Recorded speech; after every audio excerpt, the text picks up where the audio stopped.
Machiavelli never trusted the person who explains themselves, because the moment someone explains, they've already told you what they're afraid you'll think.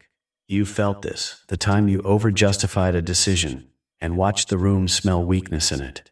The time you answered a question you didn't need to answer and gave someone a thread to pull on for weeks. The time your silence would have ended a conflict in 10 seconds, but you filled it anyway, and the conflict outlived the moment it should have died in. Here's the reversal almost nobody tells you. The people who win the most are not the ones who are hardest to beat. They're the ones who are hardest to read. By the end of this, you'll understand why explaining yourself is the single most expensive habit a strategic mind can carry, and the exact shift that makes you unreadable without making you cold. Being unreadable isn't about saying less. Plenty of quiet people are completely transparent. Their silence just delays the reveal instead of preventing it. Real unreadability is a different skill. It's controlling which parts of you are available for observation at all, regardless of how much you're talking or not talking. Machiavelli understood that the prince who could be predicted could be maneuvered. And predictability doesn't come from talking too much. It comes from being emotionally consistent in ways other people can map. The first shift is separating reaction from response. Most people believe their face, their tone, their body all belong to whoever's watching them in the moment. That's the default setting most of us never question. Someone challenges you, and your expression shifts before your mind is caught up. Someone flatters you, and your posture opens before you've decided whether the flattery is earned. This isn't weakness. It's just untrained. It's just untrained. The unreadable person has done the work of decoupling the automatic reaction from the visible one, not suppressing the feeling, but refusing to let the feeling broadcast in real time. There's a difference between not feeling something and not performing it, and almost everyone who's ever tried to control their emotions has confused the two. You're not trying to feel less, you're trying to leak. Here's where it gets counterintuitive, and it's worth sitting with before you move past it.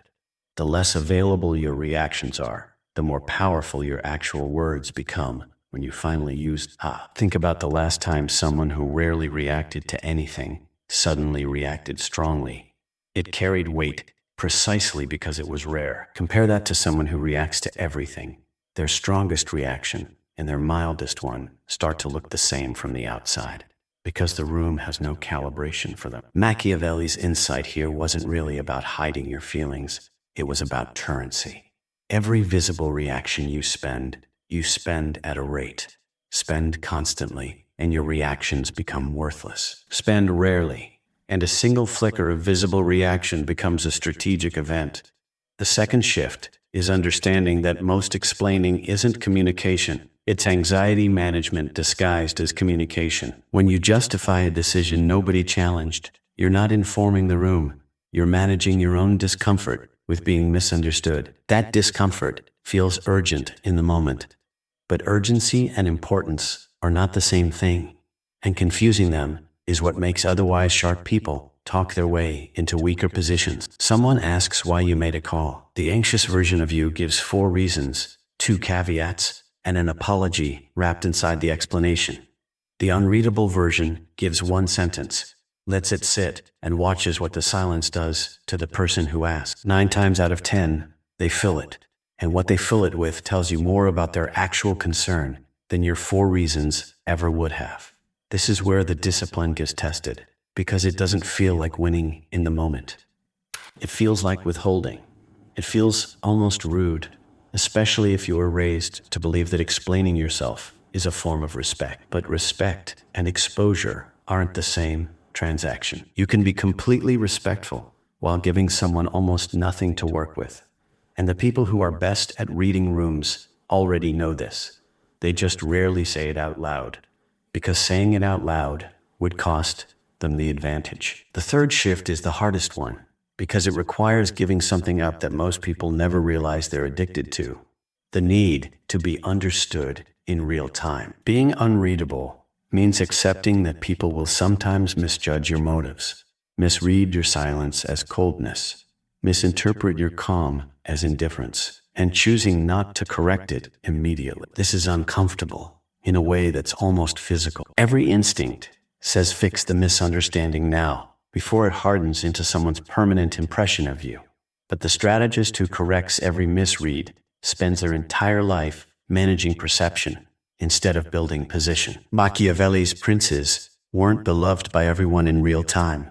Some of them were badly misjudged for years. What they understood, and what most people never learn, is that being correctly understood eventually matters more than being correctly understood immediately.